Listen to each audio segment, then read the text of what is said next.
وہ جوان جو ہی پروان چڑھا ان فوان شباب آیا تو اس کی پیشانی سجدے کے تقدس سے مالا مال ہو گئی، اس کی آنکھوں میں حیا اور شرم کے پہرے آ گئے، اس کے خیالوں میں پاکیزگی آ گئی، اس کی زندگی کے شب و روز نیکی کے ماحول میں بسر ہونے لگے، اس کی راتیں ذکر الہی میں، تلاوت کلام مجید میں اور دن یاد الہی میں روزے سے گزرنے لگے۔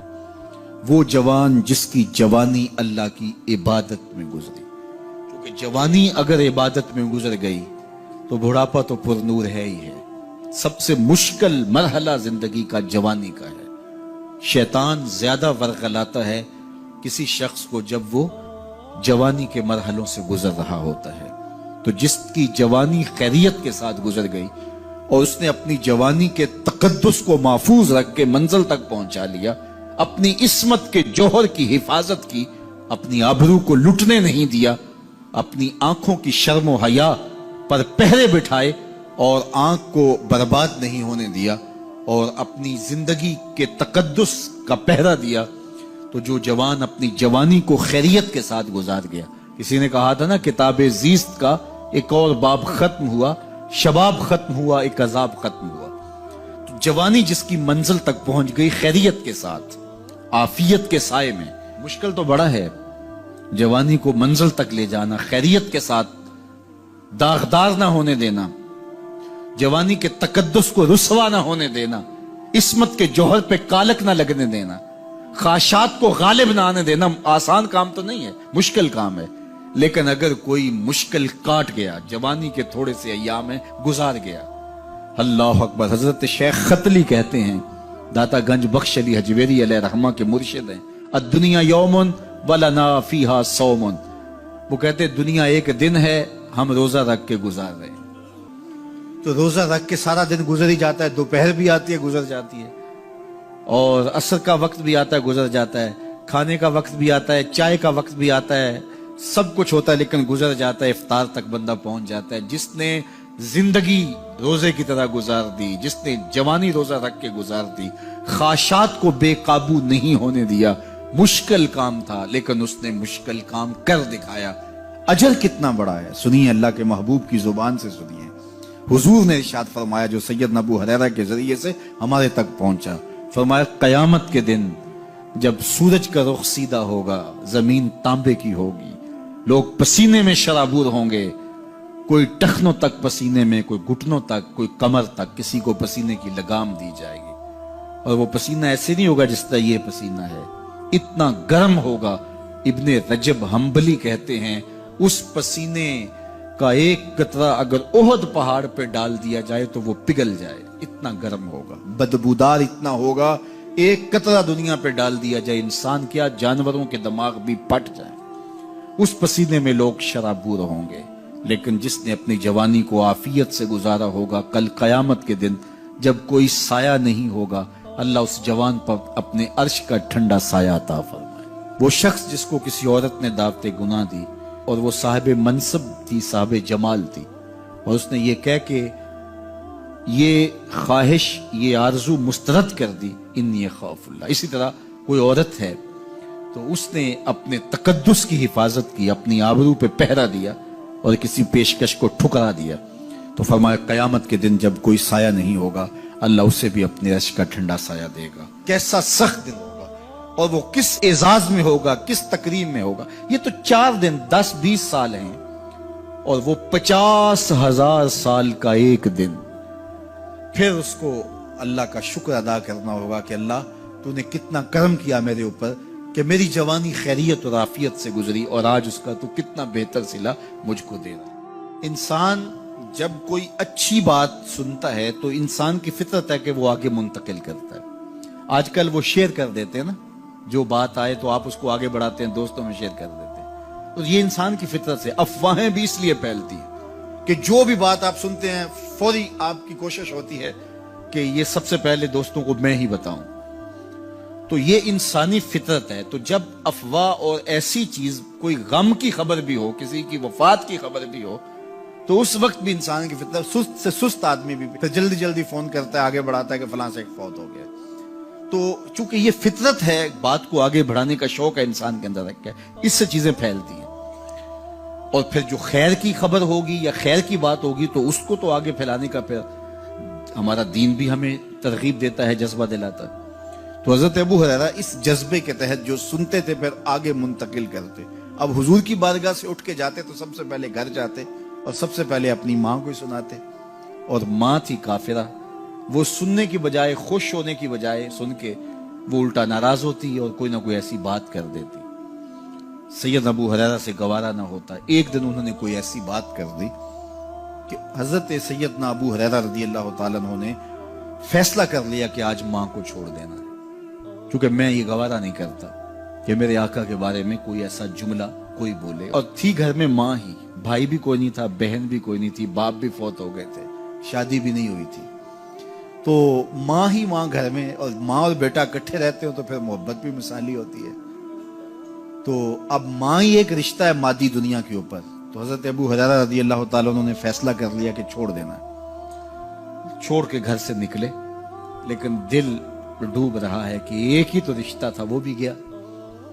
افسردہ ہے، حضور کی خدمت میں پہنچے، دل و قلب و نگاہ کے مرشد اولین نے ابو ہریرہ کی اداسی دیکھی تو فرمایا ابو ہریرہ کیا بات ہے؟ تو حضرت ابو ہریرہ جس طرح بندہ پھٹ نہیں پڑتا، تو عرض کی حضور میری ماں کی ہدایت کی دعا کر دیجئے۔ ساری کہانی 2 لفظوں میں بیان کر دی، میری ماں کی ہدایت کی دعا کر دیجئے۔ حضور نے نہیں پوچھا کیا ہوا، کیا ماجرا ہوا، فوراً ہاتھ اٹھ گئے، اور لفظ کیا تھے؟ اللہم اہد ام ابی ہریرہ تھا، اے اللہ ابو ہریرہ کی ماں کو ہدایت دے دے۔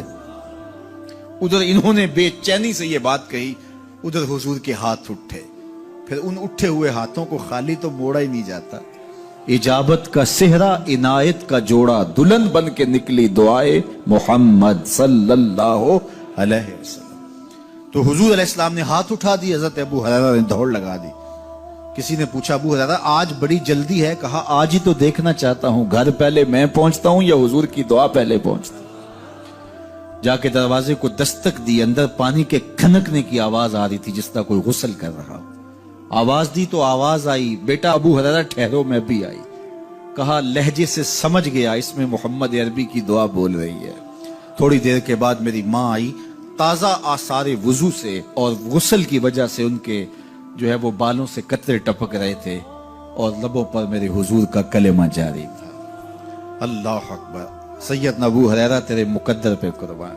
ایک سفر میں حضور علیہ السلام اور اصحاب گامزن تھے کہ راستے میں قیام کیا، تو ایک قبیلے کی صلح کروانے کے لیے حضور علیہ السلام تشریف لے گئے۔ وہاں کچھ تاخیر ہو گئی تو صحابہ نے حضرت ابوبکر صدیق کو کہا کہ حضور رک گئے ہیں تو نماز کا وقت جا رہا ہے، آپ نماز پڑھا دیجیے۔ تو حضرت ابوبکر صدیق رضی اللہ تعالیٰ عنہ مصلی پہ کھڑے ہو گئے۔ اب نماز شروع ہوگی، ادھر سے حضور بھی فارغ ہو گئے، تو آقا کریم تشریف لائے۔ تو آقا کریم علیہ السلام جو ہی تشریف لائے تو صحابہ کی صفیں بندی ہوئی تھی، حضور کو دیکھا انہوں نے راستہ چھوڑ دیا۔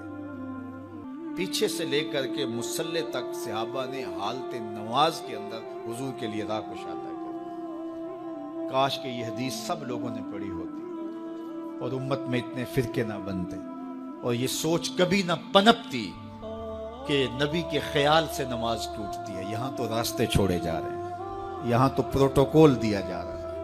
اللہ اکبر، اور یہ حدیث کہیں چھپی نہیں ہے، بخاری کے اندر چھپی ہوئی ہے۔ اللہ اکبر، آقا کریم علیہ السلام تشریف لائے تو صحابہ نے راستہ چھوڑنا شروع کر دیا، نماز بھی چل رہی ہے اور حضور کا راستہ بھی چھوڑ رہے ہیں۔ بالکل حضرت ابوبکر صدیق کے پیچھے آ کے حضور کھڑے ہو گئے۔ ابو بکر لا یلتفت یمینا ولا یسارا، جب آپ نماز پڑھتے تھے تو نہ دائیں دیکھتے نہ بائیں دیکھتے، پوری توجہ انہماک ہوتا۔ وہ اپنی کیفیات کے جہان میں ڈوبے تھے اور حضور آ کے پیچھے کھڑے ہو گئے۔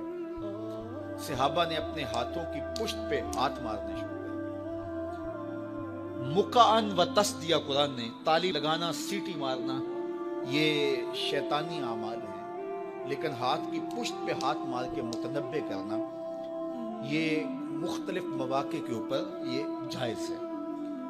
تو اب جب حضور آ کے پیچھے کھڑے ہو گئے اور صحابہ سمجھے کہ حضرت ابوبکر صدیق ایک استغراق کے عالم میں ہیں، ایک کیفیت کے جہاں میں ڈوبے ہیں، تو انہوں نے اپنے ہاتھوں کی پشتوں پہ ہاتھ مارنے شروع کر دیے۔ تو حضرت صدیق اکبر سمجھ گئے کوئی غیر معمولی واقعہ ہو گیا۔ دیکھا پیچھے حضور کھڑے تھے، اللہ اکبر۔ تو حضرت صدیق اکبر مصلی سے سرک کے پیچھے آنے لگے تو آقا کریم نے اشارہ کیا رکو نماز پڑھاؤ۔ سیدنا صدیق اکبر اس کے باوجود پیچھے آ گئے۔ کبھی ہوتا ہے حکم اور کبھی ادب آگے ہوتا ہے، اللہ اکبر۔ حضرت سیدنا علی المرتضیٰ رضی اللہ تعالی عنہ کو کہا نا حضور نے صلح حدیبیہ کے موقع پہ، صلح نامہ لکھوایا جا چکا تو لکھا یہ محمد رسول اللہ اور قریش کی جانب سے ہے۔ تو عروہ نے کہا اگر محمد رسول اللہ مان لیں ہم تو پھر لڑائی کس چیز کی ہے؟ تو اس لیے محمد رسول اللہ نہیں، محمد بن عبداللہ لکھا جائے۔ تو وہ اس بات پہ بضد ہو گئے، اور اگر ایسا نہیں ہوتا تو معاہدہ ٹوٹ رہا تھا۔ تو حضور نے حضرت علی المرتضیٰ سے کہا کہ چلو رسول اللہ کا لفظ مٹا دو۔ عرض کی میں تو نہیں مٹاؤں گا، میں تو نہیں مٹاؤں گا، یہ نام میں تو نہیں مٹا سکتا۔ پھر حضور نے خود مٹایا۔ اب یہاں حضور نے کہا ابو بکر رکو، لیکن حضرت ابو بکر نہیں رکے، پیچھے آ گئے۔ اور پھر حضور خیر مصلی پہ گئے، نماز ہوئی، سلام پھرا تو حضرت ابو بکر صدیق رضی اللہ تعالیٰ عنہ کو حضور نے کہا ابو بکر جب میں نے کہا تھا تم رکے رہو تو تم کیوں پیچھے آئے؟ تو سنو حضرت ابو بکر نے کیا جواب دیا رضی اللہ تعالیٰ عنہ۔ کروڑوں سلام، لاکھوں عقیدتوں اور نیاز مندیوں کے خراج ان کی چوکھٹ پہ عرض کرنے لگے ما کان لابن ابی قحافہ ان یؤم رسول اللہ صلی اللہ علیہ وسلم۔ حضور ابو قحافہ کے بیٹے کی جرت کب ہوئی کہ رسول اللہ کے آگے کھڑا ہو کے نماز پڑھائے؟ یہ ابو قحافہ کے بیٹے کی ہمت کب ہوئی کہ رسول اللہ کے سامنے کھڑا ہو کے نماز پڑھائے؟ تو ادب پہلا کرینہ ہے محبت کے کرینوں میں۔ حضرت ابو بکر صدیق رضی اللہ تعالی عنہ نے اگر حضور علیہ الصلوۃ والسلام کی اطاعت اور حضور کی محبت، ادب، فرما برداری اور جان ساری کے انوکھے باب رقم کیے ہیں، لیکن حضور نے بھی ان کو جو اعزازات دیے۔ ایک خاتون آئی مسئلہ پوچھنے، آقا کریم نے فرمایا پھر آ جانا۔ اس نے کہا پھر آؤں اور آپ نہ ملیں؟ تو کہا میں نہ ملوں ابو بکر تو ملیں گے نا، اللہ اکبر۔ تو اپنے بعد اشارہ دے دیا ان کی طرف کہ میرے بعد میرا نائب ابو بکر ہے، اللہ اکبر۔ عزتوں کی مسند اور عزتوں کی معراج اور عزتوں کے مقام پہ سیدنا صدیق اکبر رضی اللہ تعالی عنہ کو بٹھایا۔ میرے والد گرامی رحمت اللہ تعالی علیہ نے پوری زندگی میں کوئی ایک تقریر بھی ایسی نہیں کی جس میں یہ اشعار نہ پڑے ہوں۔ جب وہ خطبہ پڑھتے تھے تو خطبہ پڑھنے کے بعد یہ اشعار پڑھا کرتے تھے، جس میں اس کی کیفیت ہے کہ جو حضور کے شہر میں جانے کے لیے تڑپتا ہے۔ ز مہجوری برآمد جان عالم، ز مہجوری برآمد جان عالم، تراہم یا نبی اللہ تراہم۔ کہ عرض کی جا رہی حضور آپ کی جدائی میں پورے جہان کی جان نکل رہی۔ ز مہجوری برآمد جان عالم، تراہم یا نبی اللہ تراہم، نہ آخر رحمت للعالمین، ز محرومہ چرا فارغ نشینی، بروں سر از برد یمانی، کہ روئے تست صبح زندگانی۔ حضور اپنا سر انور اس یمنی چادر سے ذرا نکالیے، چونکہ آپ کا چہرہ انور زندگی کی صبح ہے، زندگی کی بہار ہے۔ ادیم طائف نعلین پاکن، شراکز رشتہ جاں ہائے ماکن۔ اللہ اکبر۔ جامی علیہ رحمہ کا انداز کتنا دل آویز ہے۔ وہ کہتے ہیں حضور آپ طائف کے بنے ہوئے چمڑے کے جوتے پاؤں کی زینت بنائیں۔ آپ جوتے جو پہنے وہ طائف کا مشہور چمڑا ہو اور اس کے بنے ہوئے۔ شراکز رشتہ جاں ہائے ماکن، اور اس کے اندر جو تسمے ڈالیں وہ جامی کی جان کے ڈالیں، جامی کے چمڑے کے نہیں، جامی کی جان کے تسمے ان نالین میں ڈالیں جو آپ طائف کے بنے ہوئے نالین زیب تن کریں۔ وہ ایک شاعر کہتا ہے عربی کا کہ یا لیتنی کنتو تربت ایبتکم فلتسمت نعالک ذاک کدی، کاش میں مولوی نہ ہوتا۔ وہ بہت بڑا شیخ الحدیث گزرا ہے، تو وہ کہتا ہے میں کاش شیخ الحدیث نہ ہوتا، میں مولوی نہ ہوتا، مدینے کی گلی کی مٹی ہوتا، حضور گزرتے طلبوں کو چوم لیتا۔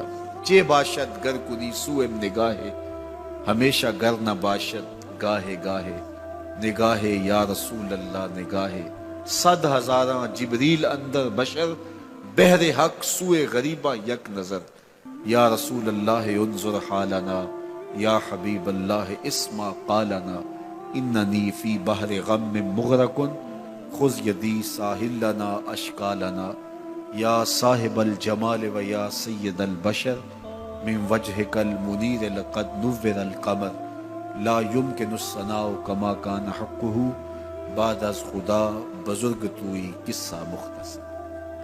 ساری کہانی آ کے یہی ختم ہوتی ہے۔ تو یہ میری اور آپ کی سعادت مندی ہے۔ اللہ کی توفیق سے آپ کے لیے اور آپ میرے لیے محبت اور دعا کے جذبات رکھتے ہیں، اور ہم ایک دوسرے کے لیے دعا گو ہیں کہ آج میں حاضر ہوا ہوں اور آپ نے جو ہے وہ میرے لیے اپنی آنکھوں کی چمک اور محبت پیش کی ہے۔ اللہ یہ دن آپ کو بھی نصیب کرے۔